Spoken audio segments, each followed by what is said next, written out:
कभी ऐसा नहीं होगा, कभी ईमान का कुरान का सौदा नहीं होगा। हमें तुम कत्ल कर दो शौक से मंजूर है, लेकिन शरीयत पे किसी मुद्दे पे समझौता नहीं होगा। ये मुल्क नरेंद्र मोदी जी की जागीर नहीं है, ये मुल्क हिंदुस्तान के हर इंसान का है। हम ही को कातिल कहेगी दुनिया, हमारा ही कत्लेआम होगा। हम ही कुएं खोदते फिरेंगे, हम ही पे पानी हराम होगा। आवाज दो। ये सैकड़ों किलोमीटर से आए हुए लोग धूप की शिद्दत में खड़े हैं, तो इनकी मौजूदगी को सलाम। मुझे पता है नया पाने की चाहत में पुराना छूट जाता है, नया पाने की चाहत में पुराना छूट जाता है। तुझे अपनाऊं तो मुझसे जमाना रूठ जाता है। मोहब्बत पढ़ने लिखने में बहुत आसान है, लेकिन मोहब्बत को निभाने में पसीना छूट जाता है। इमारत शरिया के एक बुलावे पर पूरे बिहार, पूरे बंगाल, पूरे उड़ीसा, पूरे झारखंड के कोने कोने से आए हुए अपने हमउम्र साथियों को, अपने बुजुर्गों को सलाम करता हूं। अगली थोड़ी देर आपसे मुखातिब रहना चाहता हूं। दिल्ली में बैठी हुई सरकार एक बिल लेकर के आई है, वक्फ अमेंडमेंट एक्ट। हम ही को कातिल कहेगी दुनिया, हमारा ही कत्लेआम होगा। हम ही को कातिल कहेगी दुनिया, हमारा ही कत्लेआम होगा। हम ही कुएं खोदते फिरेंगे, हम ही पे पानी हराम होगा। हमारे आबाओ अजदाद की दान की हुई जमीनें दिल्ली में बैठी हुई सरकार, दिल्ली का हाकिम लूट करके अपने धन्ना से दोस्तों को देना चाहता है। इसलिए यह बिल लेकर के आया गया है। पूरे मुल्क में इस बिल के खिलाफ एहतजाज हो रहा है। देश की पार्लियामेंट में आपने देखा, हम सारे लोगों ने इस बिल के खिलाफ लगातार लड़ाई लड़ी, लेकिन नंबर उनके पास है, इसलिए यह बिल पास हो गया। अब लड़ाई सड़कों पर लड़नी है। देश की माननीय उच्चतम न्यायालय में, सुप्रीम कोर्ट में यह मुकदमा ऑलरेडी पेंडिंग है, और मुझे पूरा यकीन है कि हमारे देश की सुप्रीम कोर्ट इंसाफ जरूर करेगी। महान बादशाह सिकंदर ने जब यूनान फतेह किया तो जीत का जश्न मनाने के लिए वो शहर की सड़कों पर निकला, तो उसने देखा कि पूरा शहर जश्न मना रहा है, लेकिन एक फकीर इंसान सड़क के किनारे बेसुध होकर के सो रहा है।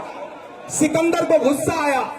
सिकंदर अपने घोड़े से उतरा और उस सोते हुए फकीर के पास पहुंच करके गुस्से में उसे जोर की एक लात मारी, और लात मार के कहा कि क्यों रे फकीर, मैंने शहर जीत लिया, शहर जश्न मना रहा है और तू सो रहा है। तो उस फकीर ने उम्मीदी आंखों से सिकंदर की तरफ देखा और देख करके कहा कि शहर फतेह करना बादशाहों का काम है, लेकिन लात मारना गधे का काम है।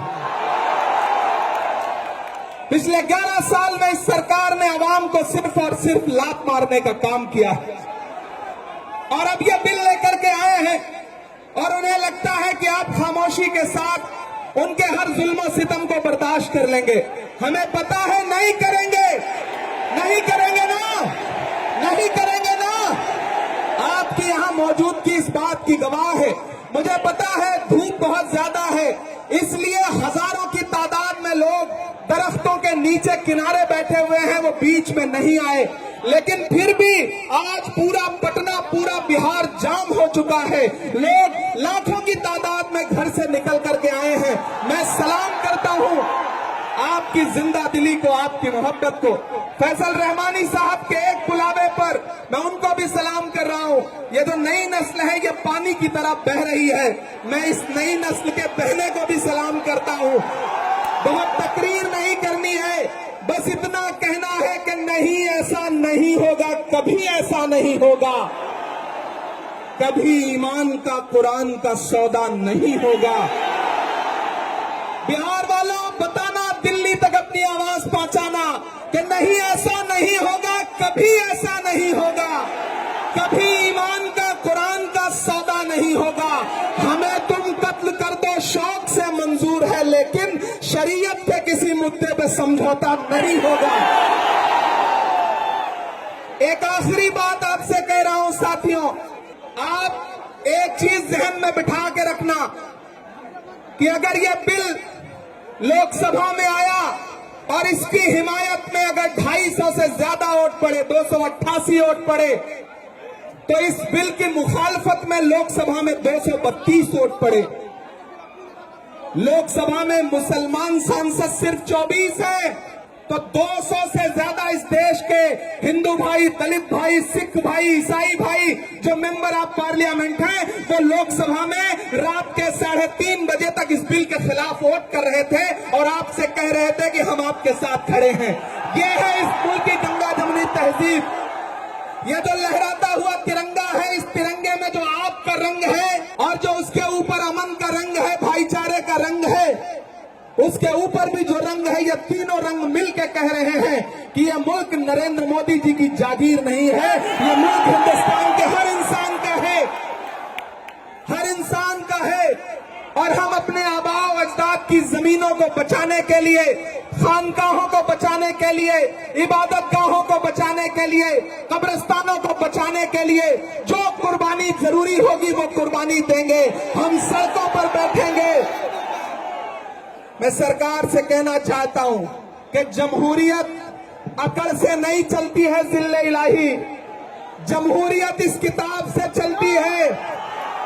यह जो संविधान है जिसे डॉक्टर बाबा साहब अंबेडकर ने अपने खून पसीने से लिखा था, इस किताब से मुल्क चलेगा, किसी की अकड़ और जिद से नहीं चलेगा। नरेंद्र मोदी जी, आपको ये समझना पड़ेगा कि आप हमारी हिमायत में जो बिल लेके आए हैं, हमें पता है वो हमारी हिमायत नहीं बल्कि हमें बर्बादी का सामान लेकर के आए हैं। आपकी साजिश हम समझते हैं, आपकी मंशा हम समझते हैं और हम इस बिल के खिलाफ खड़े हैं। आज यहाँ पटना के ऐतिहासिक गांधी मैदान में बस इतना कह के जा रहा हूं, वक्त बहुत कम है, बोलने वाले बहुत ज्यादा हैं।